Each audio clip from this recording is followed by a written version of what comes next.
Hi guys! So for today's video, ituturo ko sa inyo kung paano ba mag-reset ng ating Android phone. So meron ako ditong Oppo A83. Tapos, ayan. Hanapin natin yung settings. Ayan. Tapos hanapin natin dito yung additional settings. Tapos sa pinakababa, ito. Backup and reset. So, factory data reset. Ayan. So, pwedeng erase all app, erase all content, or erase contact and call, erase all SMS or MMS. So, dito tayo sa reset system settings. Kasi ilalagay natin yung ating lock screen na password.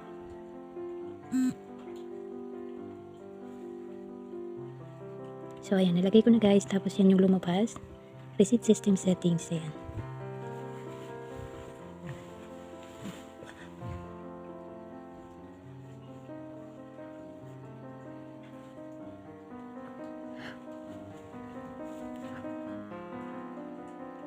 So, ayun, reset system daw. So, parang hindi siya na-delete lahat.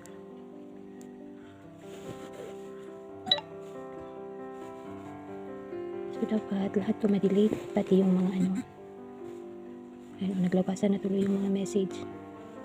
So, tingnan natin yung file. So, walang natanggal. Kaya sa ulitin natin. Settings. Tapos, additional settings. And then sa pinakababa, backup reset. Factory reset. Yan.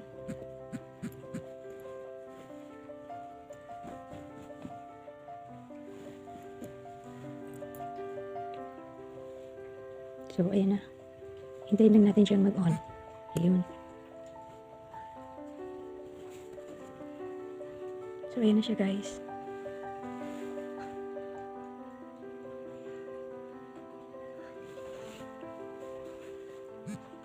Ayan. Mag-on ulit siya.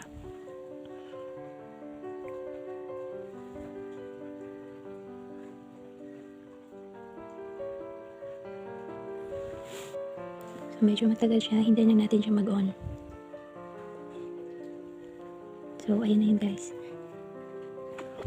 So, ayan na. Pili tayo ng language. So, English. Tapos, continue. Tapos, regional option.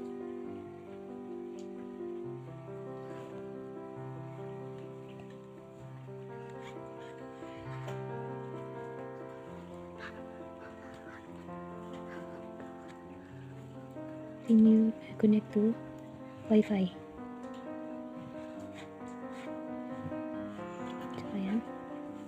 So, kailangan makakonect tayo sa Wi-Fi. So, ayan. Nalagay ko na yung password. So, join. Ayan. So, na-check na. Tapos, next. Term of use. Join user experience project. So, I have read and agree to the term above.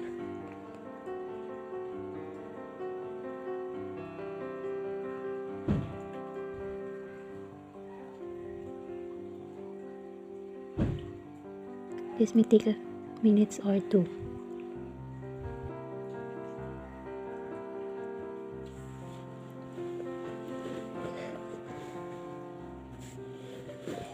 So, ayan yung next. With your Google account, learn more email. So, maglagay tayo ng email dito.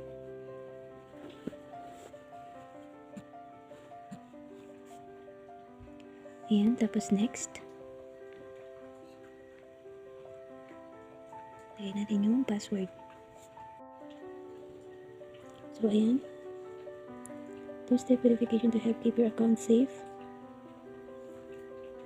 Okay. Nag-send sa akin yung sa email ko. So, ayan guys, may nag-send doon sa aking email. Tapos, click nyo lang yung yes. Tapos, eto na yon. And then, yes, I'm in. Ayan. Ayan. Google welcome. Tapos, agree.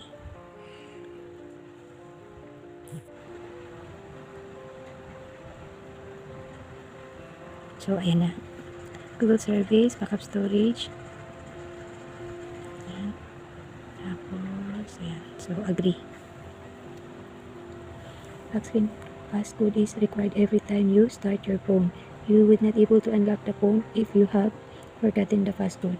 Face can be used for unlocking. Skip.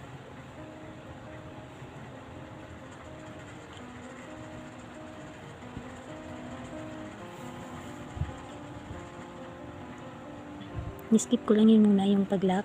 Tapos, automatically select the best Wi-Fi. So, ayan. Continue. Software update. Auto-update overnight. Continue.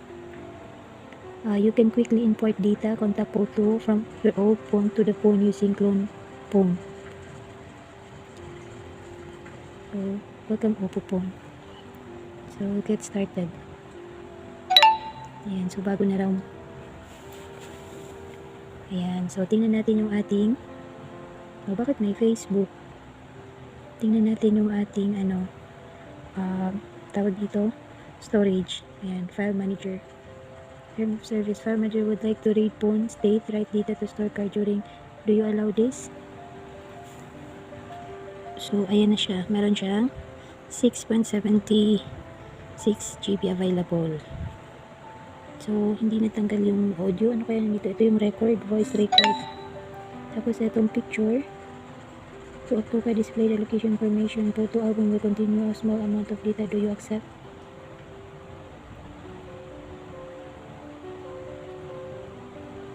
Yung mga dating picture. Screenshot, ganyan. Yun. Okay.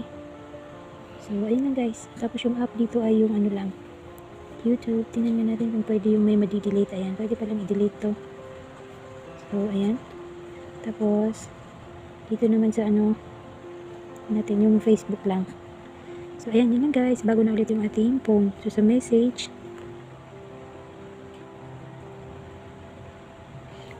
needs to write data to storage card when in use. Okay. Ito walang laman. Message is a privacy app. Suggest you using app lock to protect your privacy app. You can also set it later in settings. Secure. Okay.